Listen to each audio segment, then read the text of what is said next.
There is no chance of the welfare of the society unless the condition of women is improved. It is not possible for a bird to fly on one wing. With these beautiful lines of Swami Vivekanand ji, I, Asha Adhikari, welcome you to the another session of Youth Expression, an initiative by School of Journalism and Mass Communication, Noida International University. The topic for discussion is Social Taboos on Social Thoughts, Women Perspective. This topic is based on the current status of women, which we can see, which is happening these days, which is forcing us to think what will be the status of women after a few years. We are privileged to have Dr. Vikram Singh, former DGP Uttar Pradesh Police and presently the Vice Chancellor, Noida International University. Sir has been associated with many social organizations. Welcome to our studio once again, sir. Thank you. So my first question to you is, in India, where we consider women as a goddess, we have the perception, we have this mind makeup that she is a Devi. In that country, she has to face the problem of, acid attacks, rape, and many other crucial brutalities.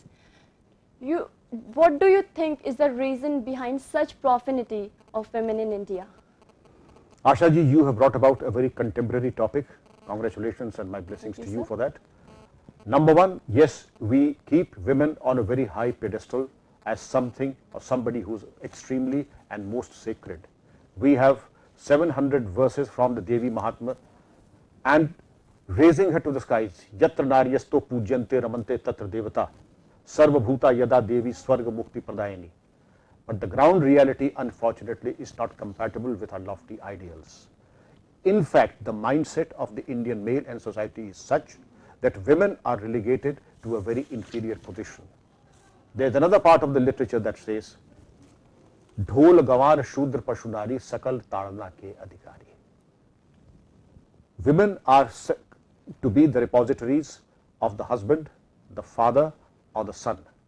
There's little scope of independent existence as the scriptures enjoin today, which can be most unfortunate.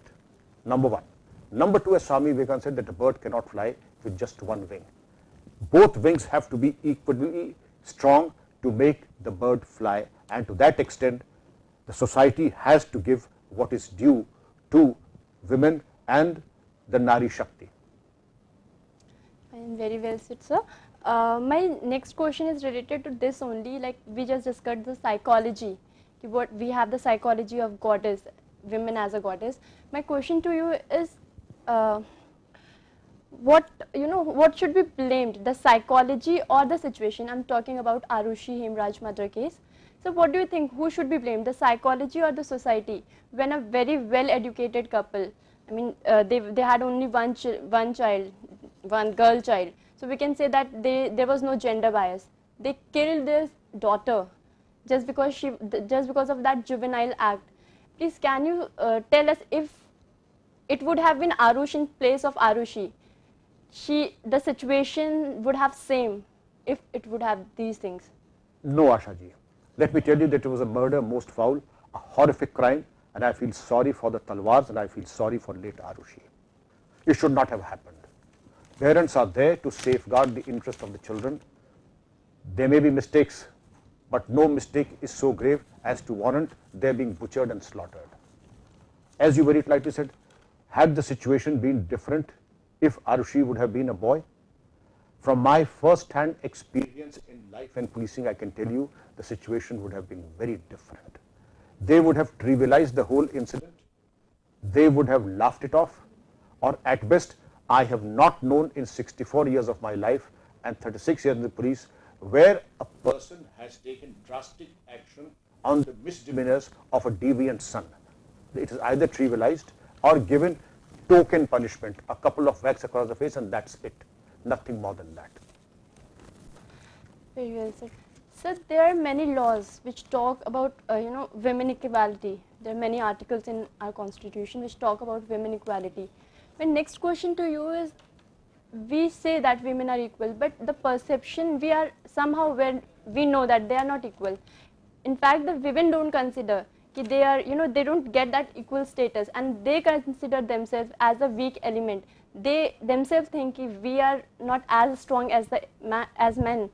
So my question is, why it is happening and what should be done by women when they feel, little shy telling, people or complaining about the problems happening with them. Like I'm talking about workplace harassment. Women feel that it is, shameful if I'll go and say something to, because it is of, people will say, oh my god, this is the person, she complained because her boss did this to her. So what, according to you, what is your viewpoint? What is your viewpoint on this? Asha ji, you put a very pertinent question and it reads a straight answer. Yes, the constitution and the law say that women are equal, but if there is any inequality, it is here and it is in respect of genders. Women, it is easier said than done. Let me tell you what Western thinkers have to say about women in India. Lofty ideals and lowly conduct. Empty eternity of the East. This is how the Western philosophers think about us. And they're not ordinary men. They are Nobel laureates who talk about this for us. Women, it is good to give them equality in the eyes of law. The Constitution of India, 13th Amendment, Criminal Law Amendment Act, and other laws that have been amended after the unfortunate Nirbhaya case, that is the Evidence Act, the IPC and the Criminal Procedure Code. But has the ground reality improved? It has not improved. To the contrary, it has deteriorated. The fast track courts are not in position. Again, the sense of anguish and shame that a victim has to face on lodging a complaint is known to one and all. The ideal situation would have been that we treat victims like God. We treat victim as somebody who has been wronged. Not only the victim, the entire family has been wronged. Therefore, the mindset has to change. The police mindset has to change. The mindset of the society has to change. So nowadays, women issues like rape and all are used as a political tools by political persons, as one of our ministers said कि लड़कों से गलती हो जाती है. So what is your viewpoint as a police person or as a common man? This statement came from a seasoned politician and has put me and all right thinking people into tremendous anguish and anger, both. It is a sin, it is an illegal act that cannot be condoned, and to trivialize it by saying बच्चे हैं, गलती हो जाती है, this is just not the way. I would have been happy if it said that these men should be hanged in public 10 times so that it is a deterrent and ensures safety to our women. So talking about the safety of women, my next question is, in Nirbhaya case, it was surveyed that the first helping hand, it has been observed and it was surveyed that the first helping hand, to help that girl restricts themselves. We restrict them ourselves. Ki if we'll get involved in such thing, then we'll have some involvement. We will have to go to the police. Then we will have to do certain things. So what do you think? Do you think that there should be some leniency to the one who's taking the patient to the hospital, who's helping them? What should be done to them? Because we, in our constitution, we have these things. He who has taken it to hospital, he has to be there with her. So what do you think should be done? Asha, the ground reality is that a person taking a victim to the police station is never harassed. But the practical side is that that person is often, not always, but often subjected to elaborate and detailed cross-examination, inconvenient questions. Why were you there? What prompted you to bring this child to the police station? Why did you not take her to the hospital, or vice versa? Inconvenient questions can be put to a good Samaritan, but that should not deter that good human being from doing his duty. And there always is a hierarchy in the police also, that if there is an inconvenient policeman or an officer, there will always be 10 more police officers who would be willing to publicly honor such a good soul who has rendered and offered a helping hand to a destitute and to a victim of crime. Well said, sir. We'll be right back after a short break.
Welcome back.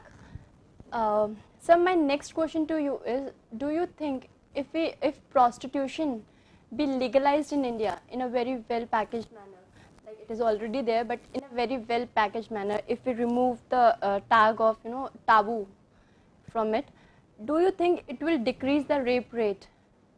Certainly not with a capital N. That will be opening the Pandora's box. It will not only legalize prostitution, it will open the gates to so many things that are hedonistic and criminal. It will open the gates to crime syndicates who will operate with impunity in matters like human trafficking, drugs and narcotics.